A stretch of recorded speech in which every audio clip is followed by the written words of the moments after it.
abertura, que a gente teve um probleminha técnico, faz parte, nossa comunicação é remota nesses tempos de pandemia e a gente vai ter sempre algum probleminha técnico, então vou recomeçar. Olá, ouvinte das rádios Universitária FM e 99.9 MHz e Paulo Freire AM 820 kHz, e você que nos acompanha pela transmissão ao vivo no Facebook. A criação de uma vacina para o novo coronavírus em tão pouco tempo tem sido um dos maiores desafios para a ciência moderna. Para se ter uma ideia, entre a descoberta do vírus do sarampo e a aprovação de uma vacina, se passaram 10 anos. O SARS-CoV-2, vírus causador da Covid-19, foi descoberto há menos de um ano, e as expectativas mais promissoras apontam a distribuição de uma vacina já no primeiro semestre de 2021. No mundo, existem mais de 60 candidatas, mais de 20 sendo testadas em humanos e 5 delas na fase 3 e mais avançada dos testes clínicos. Mas como é o processo de desenvolvimento de uma vacina? Como é possível tanta agilidade? Como imunizar toda a população contra o novo coronavírus? Nesta edição do Saúde é o Tema, além de responder essas perguntas e várias outras, vamos conhecer um projeto de pesquisa da UFPE que inclui a produção de vacinas. Eu sou Paula Reis, jornalista e professora do Departamento de Comunicação Social da UFPE, e estarei com você nesta série especial do Saúde é o Tema sobre a pandemia do novo coronavírus. Enquanto durarem as recomendações de distanciamento físico, vamos realizar o programa remotamente. Lembro que, além de transmitida nas rádios universitárias FM e AM da UFPE e ao vivo pelo YouTube, esta edição fica disponível no formato de podcast no site radiopaulofreire.ufpe.br. Também fica disponível nas plataformas digitais. É só procurar Saúde é o Tema na plataforma de sua preferência. Convido você, ouvinte, também a participar desta conversa ao vivo, aqui no YouTube, comentando e enviando perguntas. Interaja com a gente. Nesta edição de número 14 do Saúde é o Tema especial coronavírus, sobre as vacinas em estudo e a imunização contra a Covid-19, vamos conversar com a doutora em neurociências pela Universidade Federal do Rio Grande do Sul, idealizadora e coordenadora da rede Análise Covid-19, Melanie Fontes Dutra.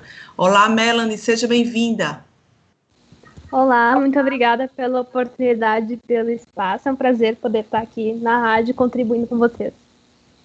E convidamos também para a nossa conversa de hoje o professor do Departamento de Genética da UFPE, pós-doutor em Vacinologia pelo Instituto Butantan e chefe do Laboratório de Estudos Moleculares e Terapia Experimental, Lente, Antônio Carlos de Freitas. Olá, Antônio Carlos, seja bem-vindo. Boa tarde a todos, boa tarde, Paula, Melanie. Eu agradeço muito o espaço, né? Eu acho que é muito importante para nós todos discutirmos um pouquinho sobre Covid e principalmente sobre essa situação de vacinas, ainda mais nesse momento que nós estamos. Obrigada pela disponibilidade. Para a gente começar, Melanie, gostaria que você explicasse para a gente quantas pesquisas estão em curso atualmente, principalmente as que estão mais avançadas, né? Que estão nessa fase final de desenvolvimento. Então, Paula, a gente tem em torno de umas 17 vacinas, né, 17 candidatas de vacina em estágio avançado, em estágio de fase 2 e 3, mas a gente tem muito mais vacinas sendo estudadas, né, são 166 estudos em desenvolvimento atualmente que estão em fase de teste. Então, a gente tem 141 candidatas que estão num ponto chamado pré-clínico, né, que eu vou explicar mais adiante o que significa esse termo pré-clínico, que é fase 1, 2, 3, fase 4 de estudos clínicos, para ficar um compreendimento um pouco mais amplo sobre esse assunto. Mas essas fases seriam uma das fases mais iniciais, né? Então, a gente tem uma grande quantidade de vacinas candidatas sendo experienciadas nesse estudo pré-clínico. Na fase clínica, a gente já tem 18 que estão em andamento, na fase 2 a gente tem 12 e na fase 3 nós temos 5 vacinas, que é a que a gente vai explorar com um pouco mais de detalhamento como elas estão acontecendo, quais estão sendo testadas no Brasil e que acordos já existem por trás desses testes que possam propiciar não só a comercialização, mas também a transferência de tecnologia, que é um ponto muito importante e vai ser chave para a logística de produção e distribuição no momento em que alguma delas sair para a fase 4, né? Então, antes de tudo, acho que é melhor a gente comentar sobre como é o desenvolvimento normal, típico de uma vacina, que são essas fases, certo? Então, sim, acho que é importante para a gente entender, não é, exatamente os estágios de desenvolvimento da vacina, né? Perfeito. Na rede análise Covid, a gente fez uma cartilha explicando o que são cada uma dessas fases. Mas vou comentar, então, rapidamente, para não ficar também muito exaustivo, o que cada uma se refere. Então, antes da gente iniciar os estudos clínicos, que são os estudos em humanos, a gente precisa primeiro ter um candidato para a imunização, ou seja, uma parte do vírus, do micro-organismo que nós estamos estudando e temos interesse, que possa ser importante de levar uma resposta do nosso sistema imune no momento em que esse vírus estiver presente. Então, não é qualquer fragmento do vírus que vai desencadear uma resposta robusta que pode servir para detectar não só ele, como suas variantes, né? Isso requer muito estudo, muito conhecimento da estrutura do micro-organismo para achar aquela pecinha-chave que pode ser um bom candidato para uma vacina. Então, todos esses estudos anteriores à fase clínica, eles visam também investigar isso. A gente tem essa fase exploratória, que justamente pesquisa e identifica moléculas promissoras. Que parte do vírus é mais importante? Com certeza, a gente não chegou, por exemplo, de uma forma aleatória na proteína S, que compõe a proteína spike. Foi fruto de muita pesquisa exploratória, conhecendo e identificando como é a dinâmica dos coronavírus para chegar nesse candidato. E isso, então, é um estudo muito relevante, é o primeiro pontapé inicial, e ele normalmente acontece em células, talvez até em algum modelo animal inicial, mas ele é muito relevante. É a partir desses estudos exploratórios que a gente entra na fase pré-clínica. Então, a gente, no momento que identifica essa molécula promissora, precisa validar ela. Então, para isso, a gente usa organismos vivos, como os roedores, entre outros animais que já são da rotina da experimentação em pesquisa animal, para testar a segurança, testar se esses animais desenvolvem uma resposta imunológica e também testar os efeitos farmacológicos e toxicológicos dessa vacina candidata que nós já estamos inoculando nesses animais antes de testar em seres humanos. Então, aqui a gente está vendo que a gente já tem uma certa validação para que quando a gente entra no estudo clínico, a gente já tem algumas noções de dose, de efeitos toxicológicos, farmacológicos, tudo isso reunindo desses estudos em modelos animais. Então, a gente já entra com uma certa noção na primeira fase clínica, que é a fase 1. Então, nessa fase 1, a gente tem uma amostra populacional menor, é cerca de 20 a 80 indivíduos, dependendo do tamanho desse ensaio clínico. E aqui a gente vai, então, avaliar preliminarmente a segurança e a resposta imunológica. Então, é por isso que nós temos um pequeno número de voluntários adultos que vão ser muito bem monitorados de perto, para a gente começar a entender como é que é essa dinâmica no ser humano, visto que existem diferenças, né, que precisam ser consideradas entre os organismos vivos. Na fase 2, dando tudo certo, na fase 1 mostrando que é seguro e que desenvolve uma resposta, a gente vai reunir mais informações sobre a segurança e a resposta imune e dados sobre doses, aí estipular horários que vão ser muito importantes para quando a gente for para a próxima fase 3, que vai envolver muito mais pessoas. Então, nessa fase 2, centenas de participantes, geralmente de 100 a 300, são recrutados, também são monitorados de perto, e esses estudos eles já partem de uma randomização e de um controle maior. Então, eu tenho o grupo que vai receber a vacina e o grupo que vai receber um placebo. Então, em geral, um placebo. Então, o que acontece é que a forma como eu vou alocar os indivíduos nesse grupo vai ser aleatória, de forma que eu não tenha um grupo que tenha um perfil de pacientes que o outro grupo não vai ter. Se eu fizer isso, os grupos se tornam incomparáveis, e eu estou colocando vários vieses na minha análise que vão comprometer na hora de eu analisar os resultados. Então, eu preciso botar aleatoriamente pessoas nos dois grupos e tem que ter proporções parecidas. Não adianta eu ter 70 pessoas num grupo e 2 no outro. Também se torna incomparável. Então, randomização e controle são fundamentais na hora da gente avaliar se um ensaio clínico ele é robusto, ele tem controle de viés. Vamos supor, então, que a nossa candidata foi muito bem na fase 1, se confirmou novamente os benefícios na fase 2, agora estamos na fase 3. Aqui nós temos ensaios em larga escala que vão fornecer uma avaliação definitiva da eficácia e também uma avaliação mais completa da sua segurança. Então, geralmente vai envolver milhares de indivíduos. A gente tem alguns ensaios que estão acontecendo com 30 mil indivíduos atualmente em fase 3. E, às vezes, também pode envolver dezenas, então, de milhares quando são projetados para buscar justamente efeitos adversos ou efeitos mais diluídos em populações como, por exemplo, idosos ou populações mais jovens, por exemplo.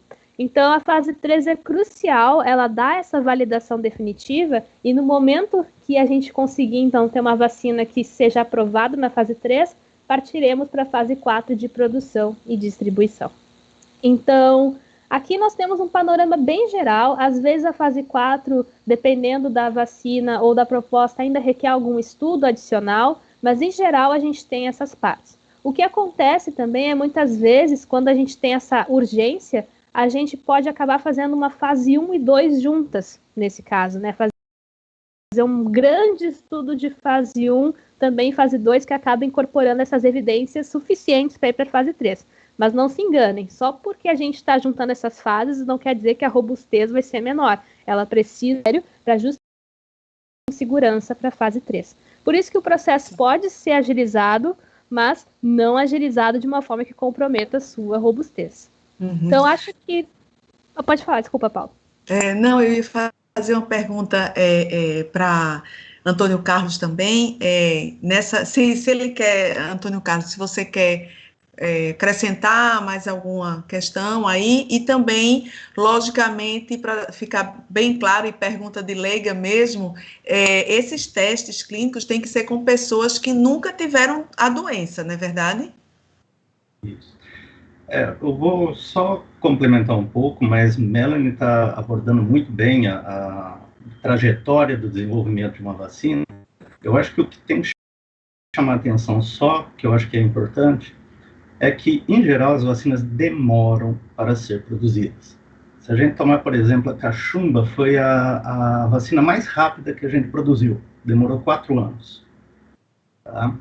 Depois dela, nós temos a própria vacina sempre me esqueço o nome, da catapora parentinha, que demorou 30 anos.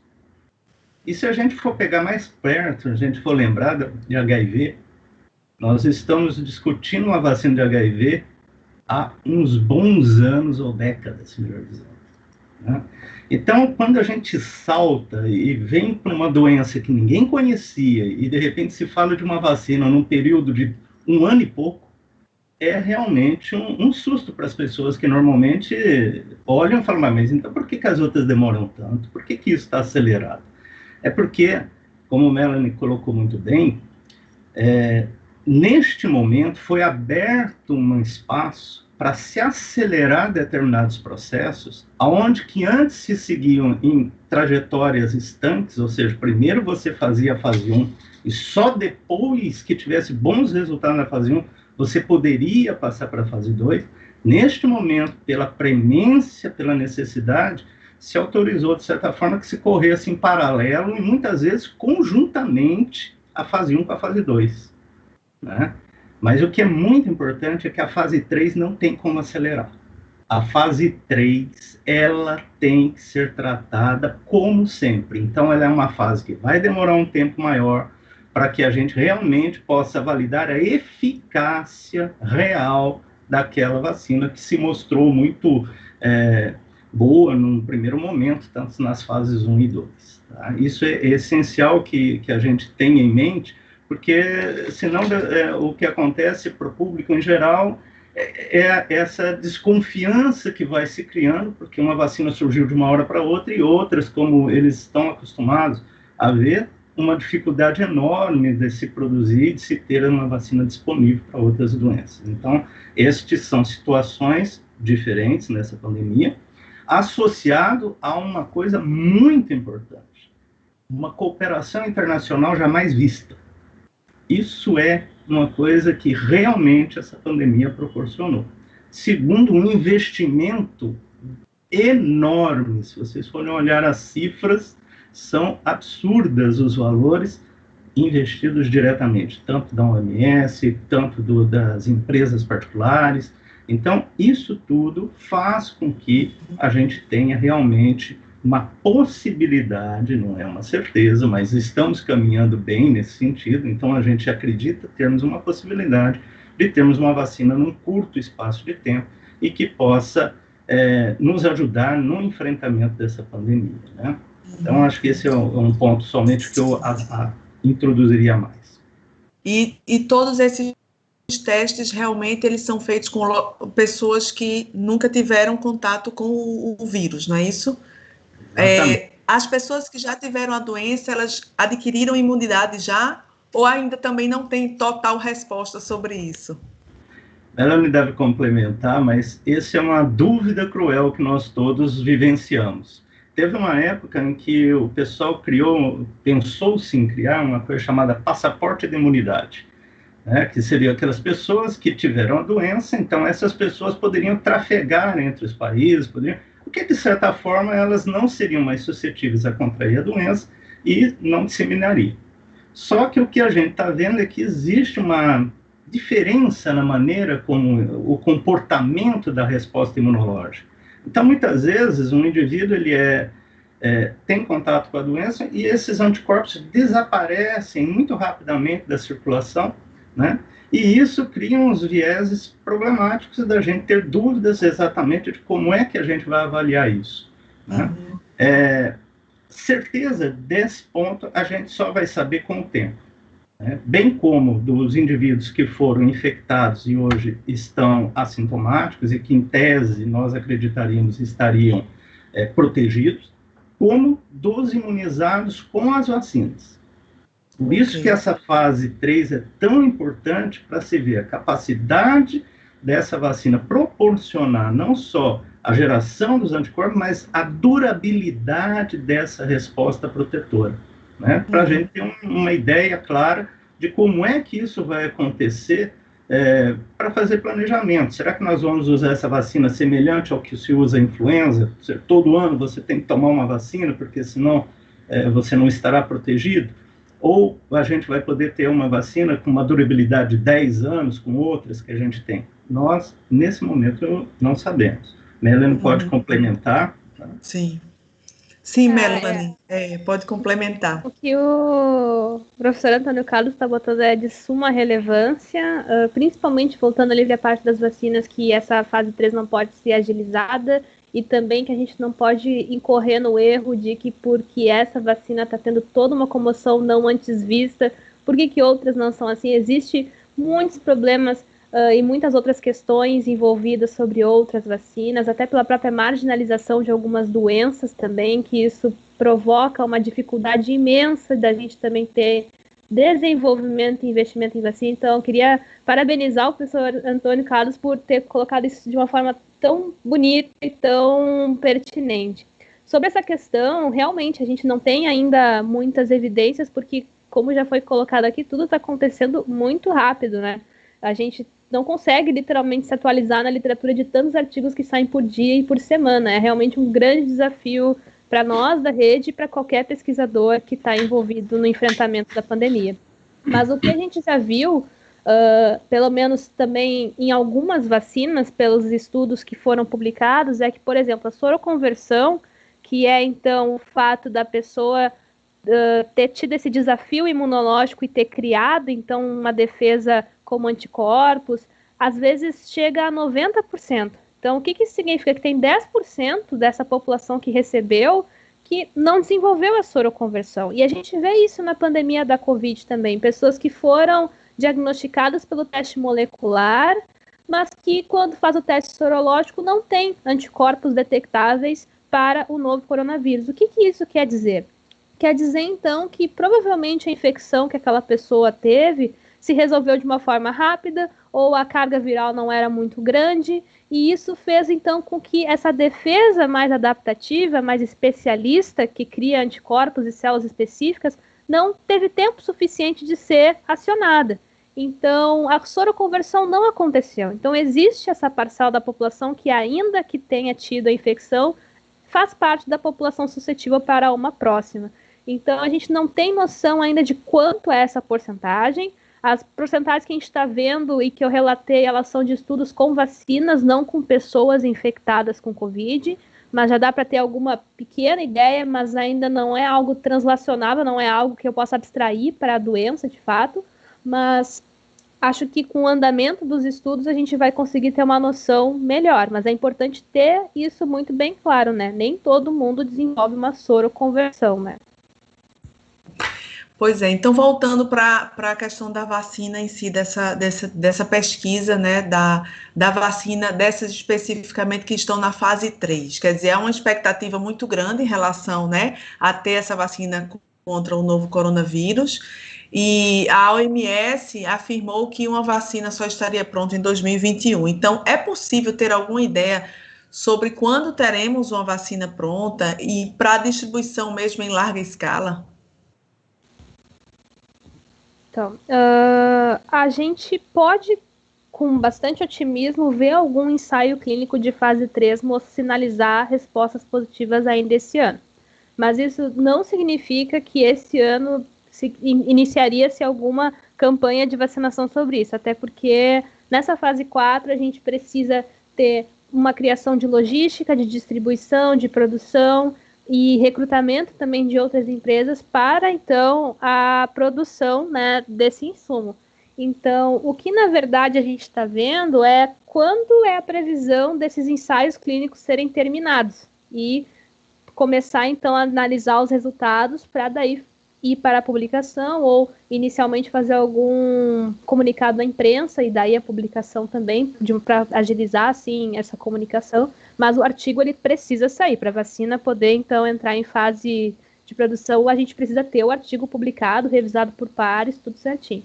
Então, a gente não pode, acho que é muito cedo e precoce a gente tentar falar sobre vacinação antes de 2021. Porque ainda que a vacina aprovada seja uma que a gente já tem um acordo comercial interessante, já tem a transferência de tecnologia, vai requerer a produção, a distribuição e a campanha de vacinação, que precisa ter adesão também das pessoas. Então, o Brasil ele tem uma campanha de vacinação que é reconhecida mundialmente. A gente faz isso desde sempre, né? Há muitos anos. Então, acredito que já existe uma logística nessa parte de campanha de vacinação, mas é importante que a gente tenha a mobilização das pessoas e também essa organização para produção em diferentes centros do país, para que zonas que abranjam determinados estados consigam receber, então, esse insumo e vacinar a sua população. Mas antes de 2021, assim, com muito otimismo, é difícil a gente considerar algum período para isso acontecer. O Saúde é o tema especial coronavírus de hoje. Nós estamos falando sobre as vacinas em estudo e a imunização contra a Covid-19. Para falar sobre isso, contamos com a participação da doutora em Neurociências pela Universidade Federal do Rio Grande do Sul e idealizadora e coordenadora da Rede Análise Covid-19, Melanie Fontes Dutra, e também a participação do professor do Departamento de Genética da UFPE, pós-doutor em vacinologia pelo Instituto Butantan e chefe do Laboratório de Estudos Moleculares e Terapia Experimental Lente, Antônio Carlos de Freitas. Enquanto durarem as recomendações de distanciamento físico, vamos realizar o programa remotamente. Antônio Carlos, recentemente um projeto de pesquisa da sua equipe do Laboratório de Estudos Moleculares e Terapia Experimental foi contemplado no edital da CAPES, né? O projeto tem como objetivo desenvolver abordagens vacinais. Como o senhor pode falar um pouco sobre o projeto e como seriam as abordagens? O projeto que nós idealizamos, ele segue, num primeiro momento, uma vertente muito comum, que é de um antígeno vacinal, que no caso a gente está ancorando, né, na proteína spike, que é a mais comum em todas as vacinas até agora trabalhadas, e na RBD, né, que também é uma outra proteína, quer dizer, uma parte da proteína spike, que é a parte que se liga especificamente à proteína ACE na célula, né, para dar a entrada do vírus. Então, nós estamos trabalhando com essas duas proteínas e nós avaliando vários estudos, nós começamos a pensar num desenvolvimento de um antígeno sintético, né? Por quê? Porque, como a gente discutiu um pouquinho anteriormente, a resposta imunológica, nesse caso aqui, ela aparentemente não é uma coisa que dependa só e tão somente de anticorpos. Parece que a resposta celular tem uma importância muito grande no processo dessa, vamos dizer assim, da proteção à COVID, né? Então, nossa ideia é, na construção de um antígeno sintético, proporcionar a ativação da resposta, tanto celular quanto a resposta humoral, que é essa resposta que produz os anticorpos, né, que leva à produção de anticorpos específicos e neutralizantes. Então, este é um primeiro ponto. O segundo é a abordagem em cima de vacina de RNA, ou seja, nossa ideia é imunização genética, só que a imunização genética não com DNA, mas sim já com a informação para a produção da proteína, que seria essa molécula de RNA. Nossa vertente nessa vacina de RNA é que ela seja carreada por levedura. Por quê? Porque a própria levedura, ela funciona como um adjuvante. O que é um adjuvante? Um adjuvante é uma substância que vai potencializar, né, aquela resposta imunológica que você quer. Então, por exemplo, na vacina da Sinovac, o X dessa vacina é exatamente um adjuvante baseado em alumínio, que não se sabe exatamente ainda o princípio exato pelo qual ele causa essa potencialização, mas ele aumenta a eficiência, então, dos antígenos usados na vacina e, consequentemente, a possibilidade de resposta imunológica. Então, nossa ideia é a construção de uma vacina, né, na realidade vão ser 3 vacinas, uma vacina baseada em spike, uma vacina baseada em RBD e uma vacina que vai ser a partir da construção desse antígeno sintético, todas elas em estrutura de RNA, para ser carreadas por levedura e, com isso, nós imaginamos poder potencializar essa resposta e, quem sabe, podemos contribuir, né, dentro do contexto das vacinas. Uma coisa que eu acho muito importante dentro do contexto do que nós estamos discutindo é que nós, muitas vezes no Brasil, temos muito a questão de aproveitarmos a informação que vem de fora para simplesmente tornarmos produtores de algo que foi construído fora. Isso aconteceu com várias vacinas, inclusive a do HPV foi a mais recente, em que o Brasil tem e teria e continua tendo potencial, capacitação técnico-científica para a produção. Só que, infelizmente, os investimentos que nós temos são pequenos inicialmente. E isso acaba, muitas vezes, vamos dizer, dificultando o desenvolvimento de algo nacional. Isso ocorre novamente agora com a Covid. Se vocês pegarem os prazos que foram desenvolvidos, todas essas vacinas que nós estamos discutindo, elas foram desenvolvidas basicamente entre janeiro e agora, esse período, né? A fase conceitual das vacinas, bem como a fase pré-clínica, o Brasil teria total competitividade se tivesse pego desde o início, com algum investimento inicial. Mas nós, novamente, não tivemos esse aporte. Então, nós temos algumas vacinas hoje sendo trabalhadas no conceito aqui, por exemplo, do professor Khalil e outras, que poderiam estar mais avançadas, mas que, infelizmente, por nossa situação, infelizmente, não caminharam. Isso não quer dizer que nós não devamos aproveitar a experiência internacional. Eu só chamo a atenção que nós temos competência técnico-científica no país para desenvolver vacinas, e não somente para produzir as vacinas aqui, ou seja, pegar uma tecnologia internacional e simplesmente estabelecê-la no Brasil. Então, eu acho que esse é um ponto crucial se nós queremos, vamos dizer, no futuro, não sofremos o que sofremos hoje e poderemos sofrer no futuro. Por quê? Como a Melanie colocou muito bem, quando se tiver a vacina aprovada, o número de doses necessárias é altíssimo. Se vocês pegarem a pandemia anterior da H1N1, vocês vão lembrar que os países em desenvolvimento só receberam as vacinas 6 meses depois dos países desenvolvidos. Ou seja, há uma ordem de priorização. E não tenham dúvidas, essa ordem vai acabar batendo nas nossas costas novamente. Então, nós precisamos partir dessa situação de produtores para desenvolvedores. E nós temos competência para isso. Isso é essencial que a gente tome consciência nesse momento e não deixe acontecer novamente no futuro. Sim, muito importante isso que o professor Antônio Carlos colocou. Melanie, em relação a essas 5 pesquisas que estão na fase 3 da vacina, quais são esses métodos? Quer dizer, você poderia trazer um pouco, fazendo um diálogo com essa pesquisa de Antônio Carlos? Claro, vou comentar um pouco, então, rapidamente sobre essas 5, né? Então, cada uma tem um tipo de método, né, utilizado. Então, a gente tem, em geral, 3 chinesas, uma americana e uma britânica, né? Então, uma das chinesas e a britânica usam um adenovírus, então, a americana usa a tecnologia de RNA mensageiro, enquanto que as outras 2 chinesas um vírus inativado. Então, vamos a elas. A primeira que eu vou comentar é uma das que é muito comentada também na mídia, né, e na literatura, e é uma das que está mais avançada, que é a vacina de Oxford da AstraZeneca, né.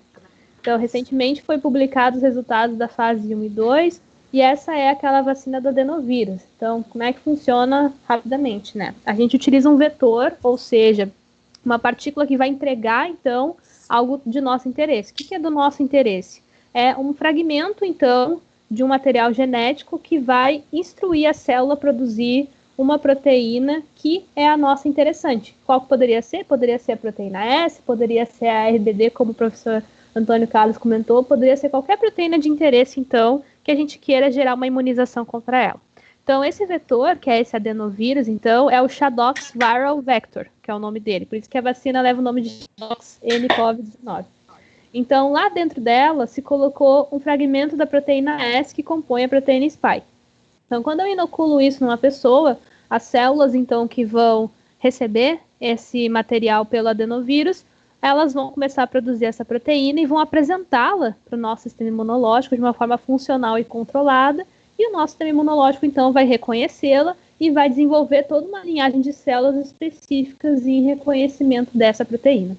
Então, os anticorpos que foram observados a partir da fase 1 e 2 de inoculação dessa vacina mostraram que atingiram um pico 28 dias após naqueles indivíduos que receberam uma única dose dessa vacina. Então, mostrando que uma única dose é capaz de gerar uma resposta de anticorpos contra essa proteína. Foi feito em alguns pacientes um reforço 28 dias após, mostrando que aumentou ainda mais o nível de anticorpo, comparado, então, com o grupo anterior, e também se comparou com pacientes que tiveram Covid, ou seja, fizeram a soroconversão e hoje tem, por exemplo, um plasma convalescente. Então, mostra que esses níveis, eles são equiparáveis, então, com pessoas que desenvolveram uma imunidade após a infecção pela própria Covid, né? Essa dose, ela funcionou bem até o 56º dia, e depois os títulos começaram a cair, que é uma questão que o professor Antônio Carlos botou muito bem. A gente não sabe até quando esses títulos de anticorpos são duradouros, mas é interessante porque essa é uma das vacinas que gerou uma resposta celular. Então, a gente também tem uma resposta não só de anticorpos, mas de células especialistas que podem também agir no enfrentamento dessa infecção. Essa vacina ela é interessante porque ela tem acordos comerciais, não só de compra, como de transferência tecnológica para a gente produzir aqui no país. Então, já existe acordos com o Instituto Butantan, com o Instituto Manguinhos da Fiocruz, com um acordo de produção de mais de 120 milhões de doses, 40 milhões de doses por mês, então é uma vacina bem interessante e que já tem essa tratativa aqui dentro do país, que caso ela for aprovada e esses acordos realmente forem celebrados, daqui a pouco pode ser interessante também para a produção aqui local. A próxima que a gente tem também é a da Moderna, que é a americana. Ao invés de um adenovírus, ela usa uma nanopartícula para entregar um RNA mensageiro, que contém as instruções de fabricação de uma proteína de interesse também. Então, essa proteína vai ser feita pelas nossas células a partir dessa inoculação, dessa nanopartícula, e a partir daí, então, também vai ser apresentado para o nosso sistema imunológico. Então, os resultados da fase 1 e 2 dela mostraram que ela foi capaz de induzir uma resposta do nosso sistema imunológico contra o novo coronavírus após a primeira dose e também na maior dose. Quando foi dado um reforço, aumentou ainda mais essa resposta, sem a verificação de reações adversas. Então, essa vacina, ela é bastante interessante. Ela foi uma das primeiras a realizar testes em humanos desde o início da pandemia, e agora, na fase 3, eles estão testando 30 mil pessoas em 87 localidades diferentes dos Estados Unidos. Então, até onde eu conheço, não há algum acordo para a inclusão do Brasil na fase 3, mas provavelmente essa deve ser uma das vacinas visadas também, que daqui a pouco a gente pode estar vendo alguma tratativa também. Nas chinesas, então, a gente começa então com a Coronavac, que é a vacina da empresa Sinovac. Então, essa vacina ela usa um vírus atenuado. Então, o vírus atenuado é o próprio coronavírus, que a partir então de bombeá-lo com raio-x ou com alguma outra ferramenta que inative completamente, ou seja, deixa o vírus sem nenhuma ação, ele é inoculado e apresentado para o nosso sistema imunológico de uma forma controlada e funcional. Então, os resultados da fase 1 e 2, eles foram aprovados, foram divulgados em junho. Essa pesquisa começou lá em abril, então, em um curto período de tempo, desde o começo da fase 1 e 2 até a publicação em junho, a gente já tem dados sobre perfis favoráveis de imunogenicidade, ou seja, que é capaz de gerar uma resposta imunológica, e também de que ela é segura. Esses resultados, eles mostram que induz anticorpos neutralizantes 14 dias após a vacinação, e a taxa de soroconversão é de 90%. Então, 90% das pessoas que se vacinaram desenvolveram anticorpos neutralizantes. Aqui essa vacina é interessante porque ela está sendo testada no Brasil, a fase 3 contempla o Brasil. Eu até retirei uma notícia de que quase 4 mil pessoas aqui na cidade que eu moro, que é em Porto Alegre, se voluntariaram para receber essa vacina também. Então, ela está sendo amplamente estudada em alguns estados aqui do Brasil, e também há acordos de produção pelo Instituto Butantan e pela Fiocruz. A segunda chinesa, então, é a vacina da CanSino. Essa vacina da CanSino, ela é de um adenovírus, é uma tecnologia parecida com aquela de Oxford, então. Essa vacina está em negociação com a Rússia, com o Brasil, com o Chile e a Arábia Saudita para a fase 3, então, ser realizada nesses países. Os estudos anteriores de fase 1 e 2, com 508 participantes randomizados que receberam dose única, meia dose ou placebo, mostrou a neutralizantes tanto na dose completa quanto na meia dose, de uma forma bem parecida. Uma só dose também já foi suficiente. Entre 14 e 28 dias após esse recebimento, os anticorpos mostraram muito mais altos do que quem então tomou o placebo, mostrando então que realmente aconteceu uma soroconversão. E também aconteceu resposta celular, o que é bem interessante. E por fim, para terminar o nosso panorama geral, a gente tem a última chinesa, que é a da Sinopharm. Ela entrou em fase 3 muito recentemente, com cerca de 15 mil voluntários e 2 variações da vacina. Então, essa empresa está testando 2 vacinas, uma variada da outra ao mesmo tempo. Os testes eles estão acontecendo nos Emirados Árabes Unidos, que é um país que também tem um número considerável de infectados e está sendo monitorado nos Estados Unidos pela Johns Hopkins. E já tem acordos também, principalmente no governo do Paraná, discutindo uma parceria para a produção dessa vacina no momento em que for sinalizado, então, uma aprovação sobre ela, né? Como eu comentei, a gente tem várias outras também em outros estágios, mas essas são as principais em fase clínica 3, que é essa etapa anterior da distribuição e comercialização. Você que nos acompanha pela transmissão ao vivo no YouTube, siga conosco comentando, enviando perguntas, curtindo e compartilhando, interaja com a gente. No Saúde é o tema de hoje, estamos conversando sobre as vacinas em estudo e a imunização contra a Covid-19. Para falar sobre isso, nós estamos com a doutora em Neurociências pela Universidade Federal do Rio Grande do Sul, idealizadora e coordenadora da Rede de Análise Covid-19, Melanie Fontes Dutra, e também a participação do professor do Departamento de Genética da UFPE, pós-doutor em Vacinologia pelo Instituto Butantan e chefe do Laboratório de Estudos Moleculares e Terapia Experimental, Antônio Carlos de Freitas. Enquanto durarem as recomendações de distanciamento físico, vamos realizar o programa remotamente. Antônio Carlos, Melanie fez essa apresentação geral, né, das vacinas, em relação ao projeto de pesquisa que vocês estão desenvolvendo, né, de pesquisa de uma vacina. Qual é o processo, como é que vai ser o processo, qual é a expectativa de vocês quanto ao sucesso da pesquisa, e tem alguma aproximação metodológica com uma dessas 5 ou não? Pergunta bem de leiga, e para o público leigo também. Que isso. Veja, a nossa estratégia, ela segue um pouco a linha do uso de nanopartículas para carrear a vacina de RNA. Só que no nosso caso, nós, em vez das nanopartículas, nós resolvemos optar pelo uso de uma levedura, né? A levedura, para quem não conhece, quem toma cerveja, a levedura Saccharomyces cerevisiae é a que faz com que nós tenhamos a cerveja e possamos tomar uma cervejinha na sexta-feira, né? Mas o que ela tem de interessante? Primeiro, ela é um organismo seguro, né? Ela tem uma categoria chamada GRAS, né? E com isso, nós podemos utilizá-la como maneira segura para humanos. E a nossa ideia é a utilização da levedura como carreadora, como aquela que vai transportar a vacina de RNA, no lugar da nanopartícula, no caso das vacinas que estão utilizando essa estratégia. A vantagem para nós, né, que nós acreditamos do uso da levedura, é por causa da sua constituição na parede, né, ela tem uma parede que envolve a célula, né, da levedura.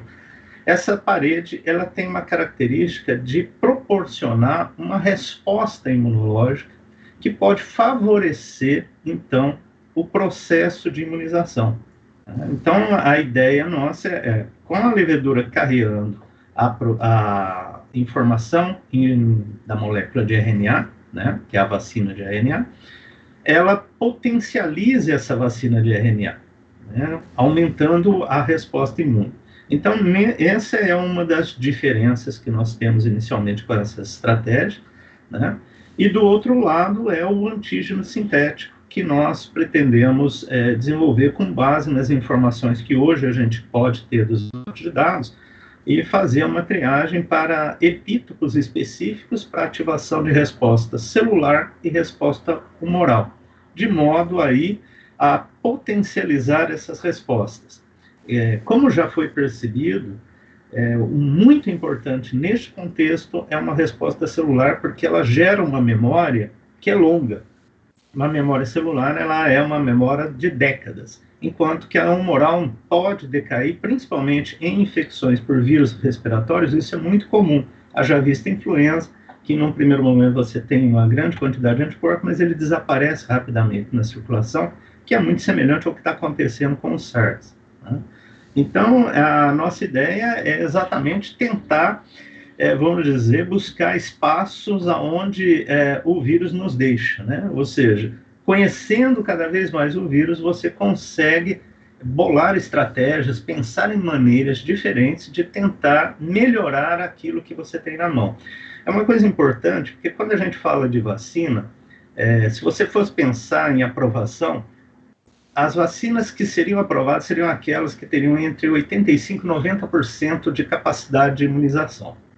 Mas hoje, se você olhar para a Covid, 65% hoje eu acredito que já seria de bom tamanho para você iniciar com uma vacina, desde que ela fosse segura.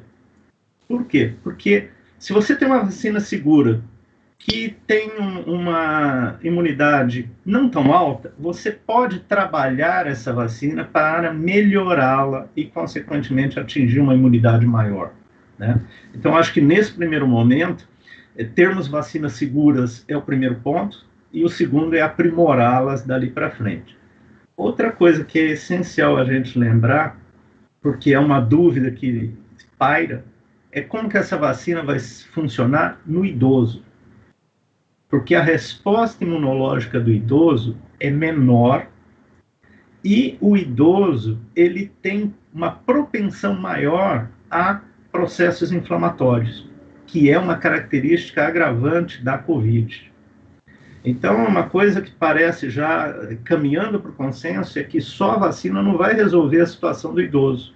Nós vamos ter que ter a vacinação, mas vamos ter que ter um acompanhamento, um tratamento com anti-inflamatório, alguma coisa em conjunto, para melhorar a condição desse idoso passar por essas situações de, vamos dizer assim, de risco de infecção pela Covid, tá?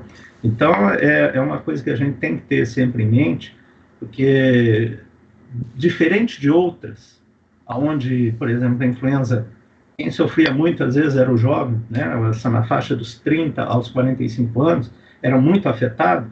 Essa doença, ela derruba o pessoal mais experiente, né, a nossa terceira idade, né, do qual já estou no papel aqui, né, eu já estou me precavendo dentro disso, né. Então, bem, essa é uma coisa que nós temos que pensar muito bem. Senão nós vamos fazer uma vacina que vai funcionar muito bem para os jovens, mas os jovens na Covid, embora sofrem menos. E nós temos que pensar que a população de maior risco é a população de idoso, e nós temos que ver como que essa vacina pode realmente ajudar numa situação em que você tem um idoso com uma resposta imune menor e com um risco maior de processos inflamatórios. Uhum. Chegou uma pergunta aqui de um ouvinte, de Gui Cosimato. Vou passar para a Melanie. Melanie, mesmo com uma vacina comprovadamente eficaz e amplamente distribuída e aplicada, ainda assim, nunca mais a humanidade poderá se reunir em grandes aglomerações como antes? Será que essa pergunta tem resposta já? Nossa, tomara que a gente possa, né? Mas acho que eu entendi, assim, o ponto. Realmente é uma questão bem preocupante, assim. A gente tem que pensar... realmente, é difícil a gente saber como vai ser esse novo normal, né? Mas a gente tem alguns exemplos no mundo, assim, de como essas pandemias mudaram culturalmente algumas nações, né? E como isso levou a um novo normal, mas ainda assim um normal factível, um normal em que permita que a gente possa ir no bar, ir num restaurante, tomando cuidados, né? Então, por exemplo, em 2003 teve a pandemia da SARS, né? Lá, principalmente na Ásia, cometeu também os Estados Unidos, e depois teve a MERS também em 2012, 2013, né? Mais para o Oriente Médio, mas também pegando um pouco ali da China. Então, esse lado mais asiático, eles conhecem essa questão das pandemias. Essas duas não chegaram a acometer, ou nem chegaram aqui na América do Sul, né? Então, a gente só realmente ouviu falar delas nesse outro continente. Mas a questão é que isso mudou culturalmente essas nações também. Vocês podem ver que o uso de máscaras lá não foi algo que começou na pandemia da Covid-19, é algo que eles já fazem há décadas lá. Toda essa questão de interação, de higienização, de tu deixar o teu sapato fora de casa antes de entrar, de tu ter certos cuidados, então, com o que tu coloca dentro de casa. Tudo isso não é novidade para essas culturas também que já vêm enfrentando essas pandemias já tem alguns anos.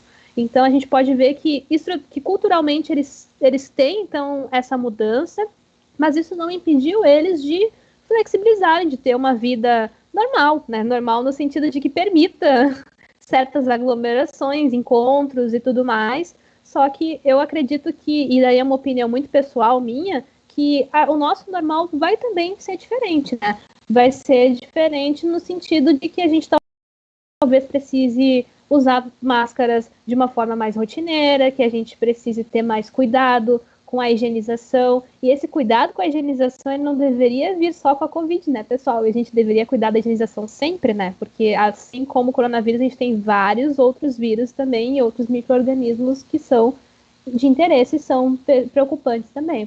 Então, eu acho muito interessante isso, porque a gente acaba esquecendo um pouco da nossa história. Eu estava lendo no Twitter agora também, que foi um comentário que o próprio Átila e a Marina botou, e que achei muito interessante, que quando teve a pandemia do HIV, a camisinha, por exemplo, não era algo que era institucionalmente divulgado, muito utilizado, mas depois passou a ser uma prática padrão.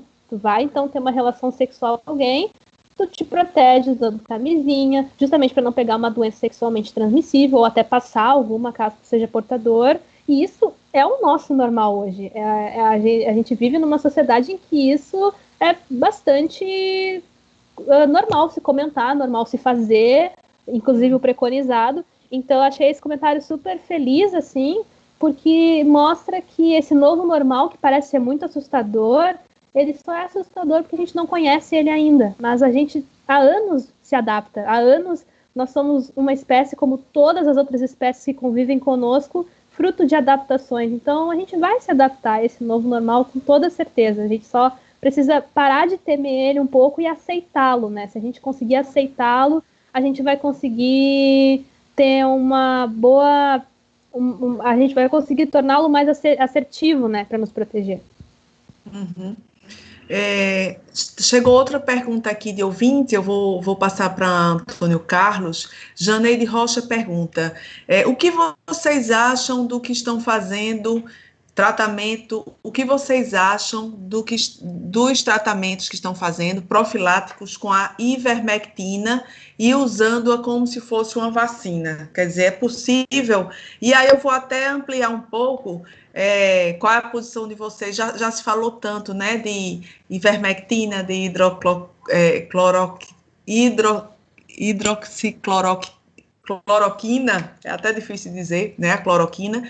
É possível criar imunidade a uma doença por meio de medicação ou apenas por meio de vacina? Antônio Carlos. Bom, obrigado pela questão, Janine.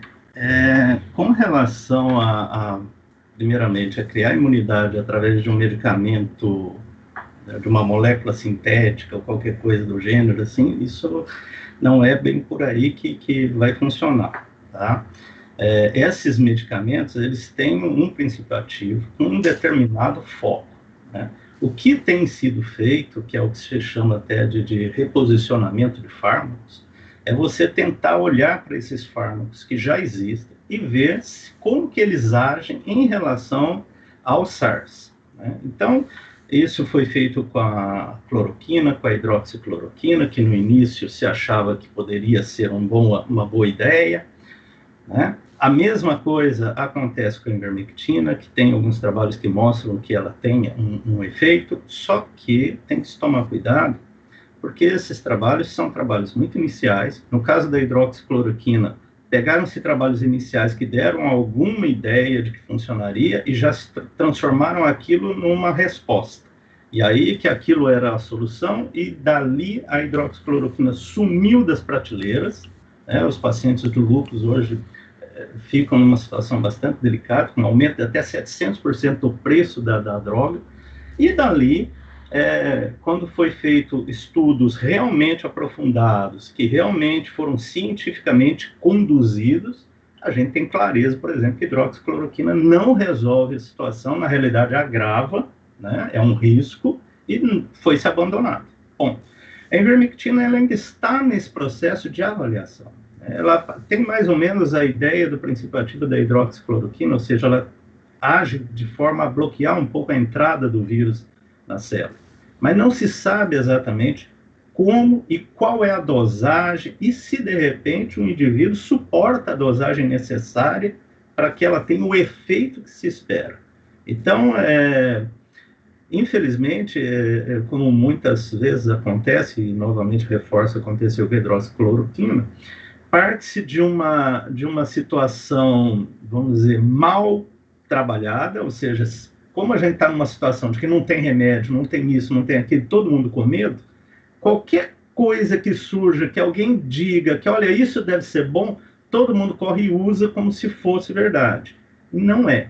Então, a ivermectina, nesse momento, ela ainda é uma droga que está sendo avaliada, não tem nada certo com relação a ela ainda, né? Mas pode ser que, se os estudos conduzirem para um bom desfecho, ela seja um encaminhamento. Neste momento, ainda nós não temos nada claro sobre isso. Um assunto que tem chamado a atenção nesses últimos dias é a redução no número de novos casos e óbitos em algumas cidades, mesmo com a volta gradativa das atividades econômicas. Seria, então, o caso, por exemplo, de Manaus, no Amazonas, né, que alguns especialistas afirmam que seria o surgimento de uma imunidade coletiva ou imunidade de rebanho. Melanie, o que significa essa imunidade de rebanho e quais as vantagens e desvantagens dela, né? Se é que há vantagens. Bom, essa imunidade de rebanho é um conceito que está sendo muito bem tratado aqui atualmente pela mídia, né? O pessoal tem comentado bastante sobre isso e acho que é importante esclarecer o que ela é e quais são os custos dela também, né? Então, a imunidade de rebanho é um conceito imunológico, né? Seria, então, o momento em que uma porcentagem da população, então, estaria soroconvertida, ou seja, teria anticorpos, então, ou uma imunidade, né, seja ela da forma que for, contra, então, o patógeno, no caso, vamos supor, o SARS-CoV-2, e isso, de alguma forma, acabaria protegendo também as pessoas suscetíveis, né, porque diminuiria a transmissão, a velocidade de transmissão do vírus, então esse contágio reduziria, né, então seria um cenário onde uma boa parte da população foi exposta, fez a soroconversão e a gente já está começando a ver uma estabilização ou até uma redução, então, do número de novos casos. Então, isso é um conceito bem familiar, então, em termos de saúde pública, de imunologia. Essa imunização, ela é um dos pressupostos da vacinação também, então a gente vacina uma grande população justamente para buscar essa imunidade popular. Gosto do conceito de imunidade de rebanho, assim, mas é mais ou menos isso o que está por trás dele. Só que o que a gente tem que entender é, para uma grande parcela desenvolver, então, essa imunização, uma grande parcela precisa ser infectada. E a gente sabe que dessa parcela, uma outra parcelinha de casos vai precisar de atenção médica. Essa atenção médica, uma parcela vai precisar ser intensiva, ou seja, vai fazer o requerimento de muitos profissionais para poder botar, por exemplo, em ventilação mecânica, em ventilação intensiva, e uma parte dessa população vai vir a óbito, certo? Fora todas as outras consequências que eu não estou considerando, como, por exemplo, as sequelas que essa população curada também vai ter, que a gente está vendo que muitas pessoas também acabam desenvolvendo algumas outras consequências após a infecção. Mas vamos focar, então, nesse cenário. Então, para eu ter uma população imunizada de uma forma em que propicia essa imunização de rebanho, para eu aceitar isso, eu automaticamente estou aceitando que eu vou ter um número exorbitante de óbitos. E esse número é muito maior do que nós estamos vendo no acumulado de hoje. Porque hoje a gente não tem nem metade desse valor ideal de imunização de rebanho. Inclusive, os estudos que tentam estimar esse valor, eles têm muitas limitações e viéses, porque a nossa população é muito diversa, ela é muito heterogênea, então é difícil eu saber se esse número é 60%, esse número é 40%, esse número é 20%, que número é esse? Se esse número for 20%, a gente está trabalhando com um número muito alto de óbitos, muito mais alto do que a gente está vendo hoje em dia. Então, eu acho muito complicado quando vem aquela narrativa de que a gente tem que mais sair para atingir logo essa imunidade e poder voltar ao nosso normal. Primeira coisa, a gente não vai voltar ao nosso normal, pessoal. Quanto mais cedo a gente aceitar isso, melhor. Segundo, para a gente atingir isso, a gente está, então, aceitando que a gente vai ter esse número de óbitos exorbitante, o que também é algo impensável. Então, esse é o grande ponto que é muito importante ser trabalhado. Não quer dizer que nós somos contra isso. O que quer dizer, de fato, é que isso tem um custo alto demais. E se vocês acham que nós estamos perto desse valor, seja ele qual for, nós não estamos também. Tudo indica que nós não estamos nem um pouco perto. A gente tem muita parcela de população suscetível ainda. E se nós estamos vendo um caso muito difícil de óbitos, imagine quando a gente tentasse atingir esse valor. E outro ponto também que é tão importante quanto essa questão dos óbitos é a questão hospitalar. Então, desconsiderando agora um pouco esses óbitos, para atingir essa imunidade eu vou ter um número considerável de pessoas que vão precisar de internação, de assistência médica, e com muito menos disso a gente já viu sobrecarga hospitalar e pessoas que não puderam ter atendimento. E isso impacta diretamente num número ainda maior de óbitos. Então, assim, quando a gente começa a visualizar a situação dessa forma, a gente vê o quão complexa ela é e o quão irresponsável é estimular a saída para atingir esse valor que a gente nem sabe qual é. Uma outra questão, Antônio Carlos, algumas pessoas dizem assim, eu não vou tomar vacina logo que sair, né? Para os dois, Melanie também pode responder um pouco. Porque logo que sair uma vacina, tão rapidamente assim, você vai se sentir seguro por causa dos efeitos colaterais e tudo mais. Então, quais são os critérios para considerar uma vacina válida, né? Além da própria imunização, claro. Acho que a segurança dos efeitos colaterais, né? Que não haverá problemas, enfim. O que se leva em consideração para considerar uma vacina válida? Antônio Carlos. Veja, ela já levantou um pouco disso quando ela falou no processo de desenvolvimento das vacinas, quando ela comentou o que é a fase 3. A fase 3 é buscar exatamente isso. O que é que não é só o quanto ela é eficaz, mas também o que pode ser gerado de efeito colateral, né, por essa vacina, né? Então, consequentemente, a fase 3 sendo bem feita, e eu acredito que estão sendo bem feitas, todas as que estão sendo trabalhadas nessa fase 3, né, nós deveremos ter, em sendo aprovadas, né, sendo bem recomendadas, elas serão vacinas tão seguras quanto as que a gente tem hoje, né, do ponto de vista de poder ter o acesso e a segurança de usar. Usar ela no primeiro dia, usar ela no 1000º dia, né? Porque, não, mas aí já passou um monte de gente, eu já sei o que está acontecendo. Às vezes é uma ideia interessante, mas você tem que pensar que se você faz isso também, você tem que lidar com a situação de entrar em contato ou não com o coronavírus nesse meio tempo também. Então, não é bem por aí esse pensamento.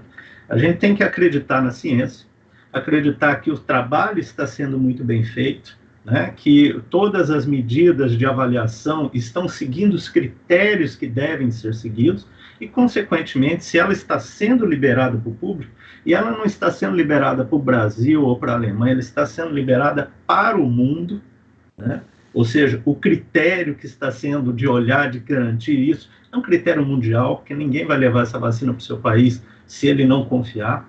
Então, eu acho que as pessoas podem ficar tranquilas neste ponto. Agora, nós só vamos aprender o que realmente essa vacina pode nos oferecer com o tempo. Infelizmente, a doença é uma doença que nós, volto a dizer, não conhecemos completamente e nós não sabemos exatamente como é que o processo de resposta imune vai se apresentar, tanto na doença que a gente está vendo, quanto no processo de imunização artificial, que é a vacina, que a gente vai estar aprendendo, né? Mesmo que a fase 3 termine, a fase 3 tem um tempo de trabalho. E pode ser que seja necessário mais tempo. Pode ser que a primeira vacinação, né, liberada a vacina, a primeira vacinação, lá para 2022, 2023, aí a gente tenha uma clareza muito grande de como é que a vacina funciona, o que ela tem que mudar, o que ela tem que melhorar, e aí por diante. Mas nós já teremos uma vacina. Melanie, pode complementar.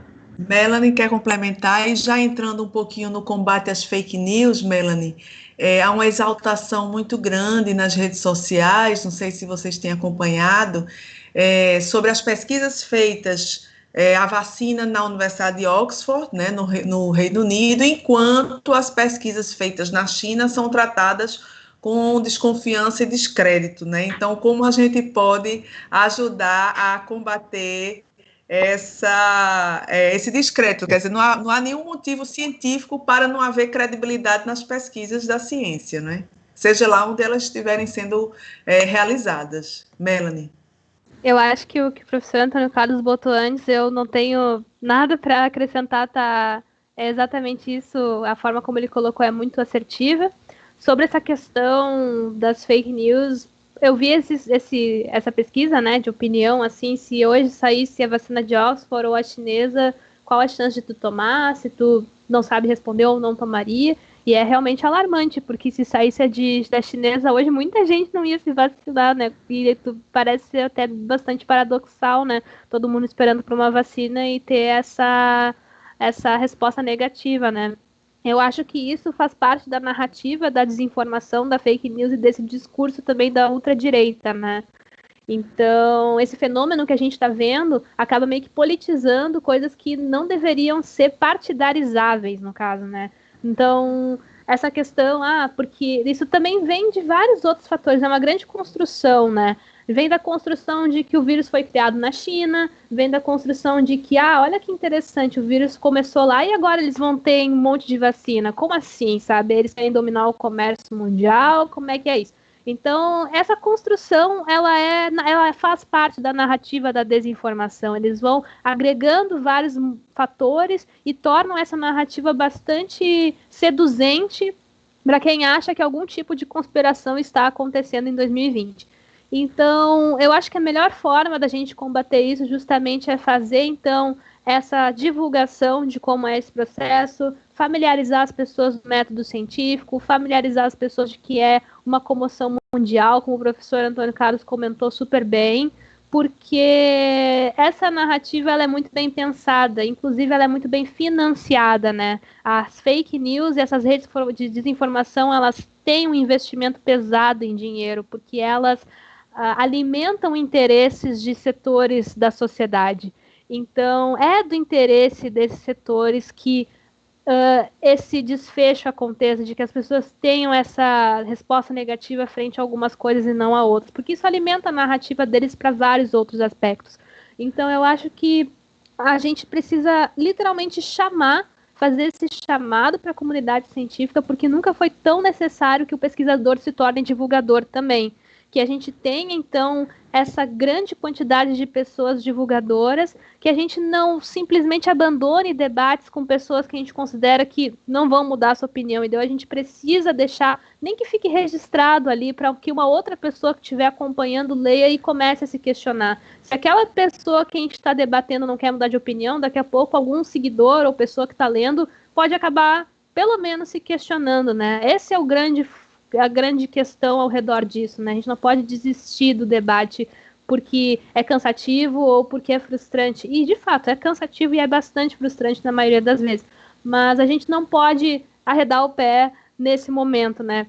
Então, é importante a gente combater a desinformação com a informação e de uma forma acessível, né? Excluindo toda essa questão elitista que existe também dentro da ciência, descendo um pouco da nossa torre de marfim, né? E horizontalizando a informação e o conhecimento, né? Eu já conversei com várias pessoas que queriam saber as minucidades do trabalho, ainda que aquilo não fosse importante, para ela simplesmente ver até o ponto que eu conhecia.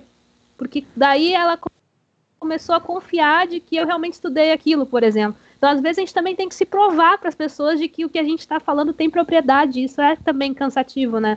Então, a gente precisa, literalmente, ter essa comoção, chamar a comunidade para essa luta contra a desinformação e manter isso, né? A gente está construindo muito com mais comoção também na pandemia, mas isso tem que seguir daqui em diante. Isso é uma construção para o nosso progresso. É um projeto que a gente tem que criar e que ele tem que ser mantido por todos os anos daqui em diante, né? Para que a gente construa uma sociedade que entenda que a ciência é sua aliada, não algo contra ela, que não faz sentido nenhum, né?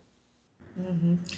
Bom, chegou uma pergunta de ouvinte, a gente já está caminhando para o final do programa, então eu vou colocar essa pergunta do ouvinte Sérgio Mendonça,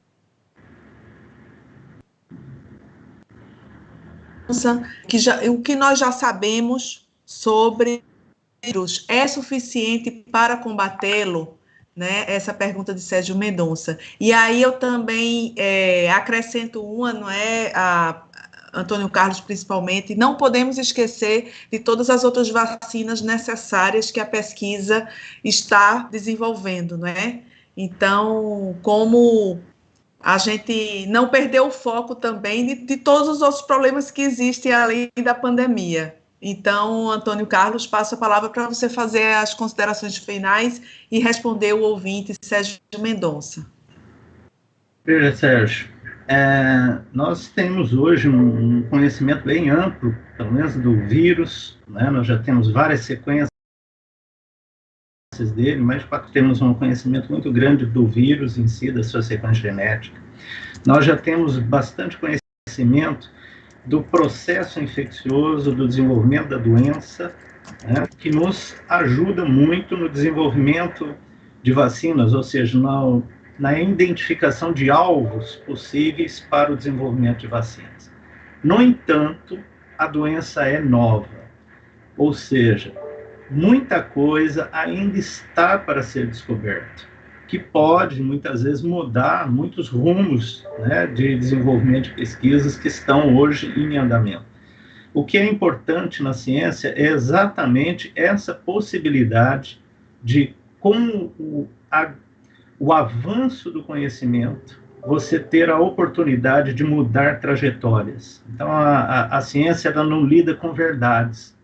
E isso é muito importante. Então, a facilidade que o cientista tem de poder trocar o rumo porque um outro colega descobriu algo que é extremamente interessante e importante, mas que desmonta, vamos dizer, todo o encaminhamento da pesquisa sua, ela é mais importante do que a própria pesquisa daquele indivíduo. E isso é o que faz com que a ciência caminhe e o que faz com que nós possamos acreditar que, seguindo esse processo científico, nós possamos combater a Covid, possamos chegar, finalmente, a uma situação de desenvolver realmente uma vacina, bem como tratamentos para os pacientes que hoje estão afetados. E nesse mesmo mote, vale também para as outras doenças, que muita gente, eu acho que fica até meio assustado, porque é como se eles não existissem de uma hora para outra. Pessoas que têm várias comorbidades, envolvendo desde problemas cardiovasculares, pulmonares, que não têm a ver com a Covid, né, outras doenças, que de repente fica numa situação como se elas deixassem de existir, né, porque todo o foco ficou em cima da Covid, né, e isso é muito importante que nós tenhamos clareza. Quando a Covid passar, todas as outras doenças continuarão.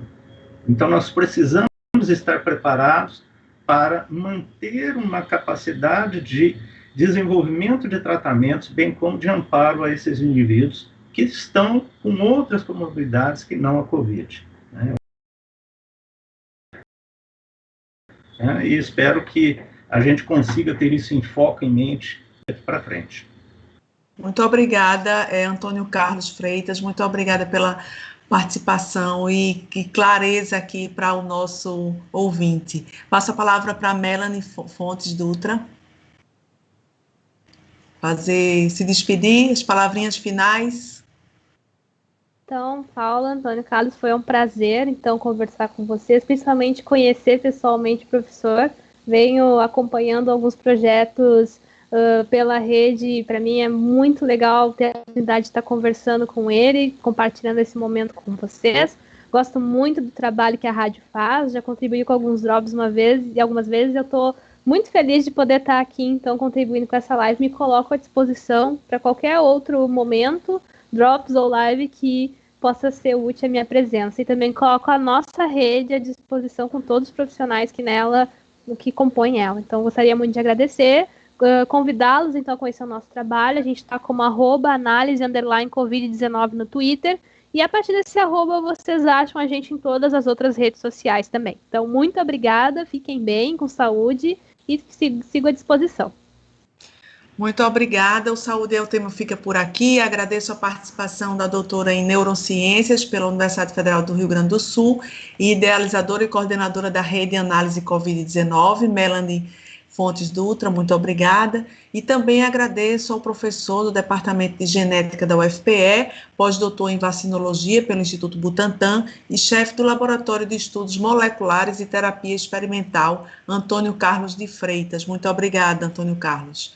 Também agradeço a quem acompanhou a live no YouTube e curtiu, compartilhou, enviou perguntas, interagiu, como Luiz Almeida, Adriana Prado, Gui Cosimato, Janeide Rocha, Sérgio Mendonça e Cecília Almeida. Caso programa ou algum anterior, você pode ouvir no formato de podcast no site radiopaulofreire.ufpe.br. Esta edição fica disponível nas plataformas digitais. É só procurar Saúde é o Tema para encontrar o podcast na plataforma de sua preferência. A produção do programa de hoje foi minha, Paula Reis, junto com os alunos de jornalismo Danilo Melo e Humberto Cassimiro. Nas redes sociais, os estudantes da UFPE, Lucas Dantas, Mari e Mariá, de Rádio, TV e Internet, e Ana Sofia Ramos e Letícia Gabriela, de Publicidade e Propaganda, sob a orientação da professora Cecília Almeida. Coordenação e transmissão de streaming, Catarina Apolônio. Obrigada, Catarina. Tchau e até o próximo.